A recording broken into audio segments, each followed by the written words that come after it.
All right, just got done with an Aldi run after a really fun cruise weekend. Got to go home and be an adult again, which kind of sucks. But I wanted to do a quick video giving 3 reasons I like the Wish. I know, listen. The Wish is a very, very unpopular cruise ship amongst Disney cruise goers. I get that. And I think a lot of it has to do with the layout of the ship, and a lot of people have criticized, and I think rightfully so, that it was clearly not designed with the cruiser in mind. And it's clear in a lot of the narrow corridors and wasted space and some of the odd layout choices. But I just had an awesome weekend with some great friends. So Chris and Brittany, if you're watching this, hello. By the way, my wife made me this really cool friendship bracelet. I've never actually gotten a friendship bracelet, so it's the first one. I'm gonna rock it. Hopefully it doesn't break, but that was also on the Wish. But that isn't actually one of the top 3 things that I think makes the Wish awesome. The first being Senses Spa, number 1. By far, it is worth every single penny to get the Senses Spa room. At the time of this recording, it was $179 a person, and it is worth every penny. Especially later at night, when a lot of people start doing a lot of the onboard entertainment and going out for dinners and stuff like that. That place is dead. You could hide a body in Senses after about 5 p.m. And it is so luxurious and so much nicer than any of the other Senses. It is massive. The inside has, I want to say it's 8 or 10 of those heated wavy chairs, which is more than double on any other Disney cruise ship that I'm aware of. It's got 2 giant spas outside. It's got a massive outside seating area with so much shade, so much fresh air. It's amazing. I would say the one caveat with Senses outside is the outside area doesn't overlook the water. I think that is a little bit of an oversight on the way the ship was laid out.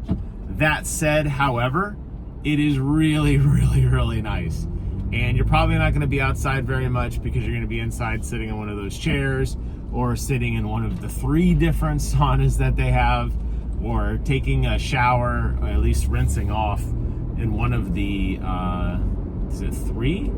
Yeah, 3 different shower. I mean, it's like insane, like how big this place is. The locker rooms are massive. They got every amenity you could need to shave and to clean up, hair gel, body wash, lotion. It smells amazing. It feels amazing. Massive showers. Love Senses. It's amazing. And not to say the Senses aren't good on the other Disney ships, not like on the Wish. The second has to be the entire Avengers experience. Getting some really deep dive into some of the lore of the various Avengers weapons and armaments and enemies while you're eating is so cool. The little movie is a lot of fun. There's fun little like jokes of you know, like, why didn't Ant-Man fly up Thanos' ass? They talk about that. Like, they were having fun with this. They were clearly having fun with this. The food is really good. It's kind of an Asian fusion. It's a different menu than a lot of the other Disney restaurants. I'm trying to think of other Disney restaurants that really have a lot of Asian-inspired dishes, and none really come to mind. I think Avengers is the one that absolutely nails that the most. Of course, the very, very, very tiny, I mean minuscule meet and greet with the sensational Spider-Man himself is tons of fun. Maybe a little too fast, but tons of fun to have him run around late to the party, missed everything. He's like, well, at least I'll do a quick little photo op for a couple people. That was a lot of fun.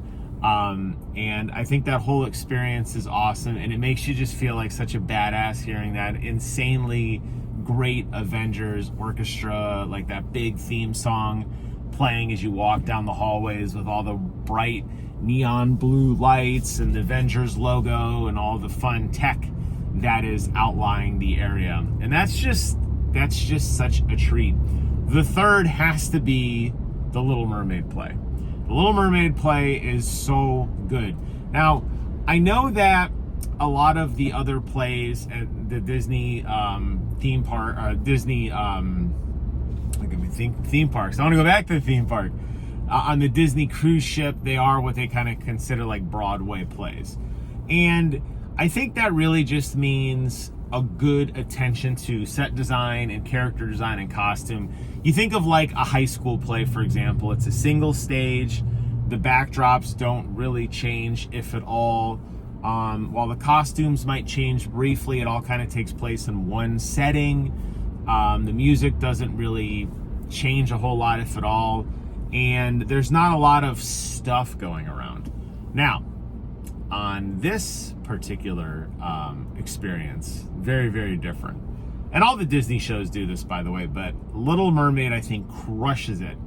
The amount of effects that they do to change whether Eric is on his boat, whether they fall under the sea, whether they are in the castle, it all changes. There's guide wires to make it look like characters are swimming, so they're flying around on the stage.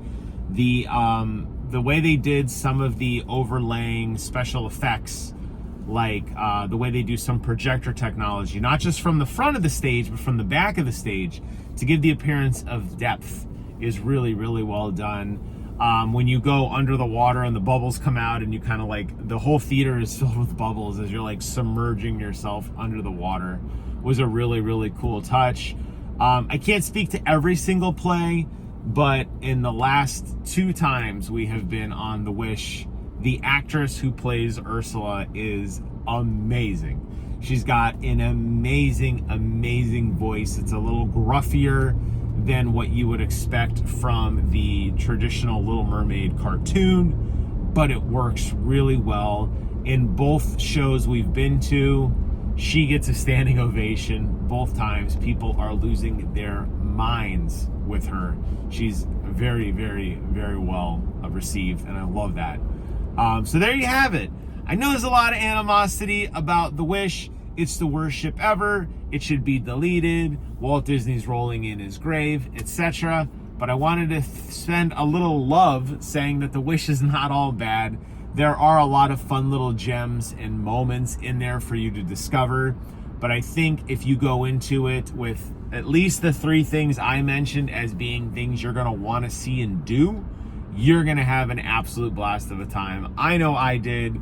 We're already talking about booking our next cruise. I can't wait to go back aboard the Disney Sea and the Disney Wish on the sea, or the Fantasy, whatever. Get me back out on that boat.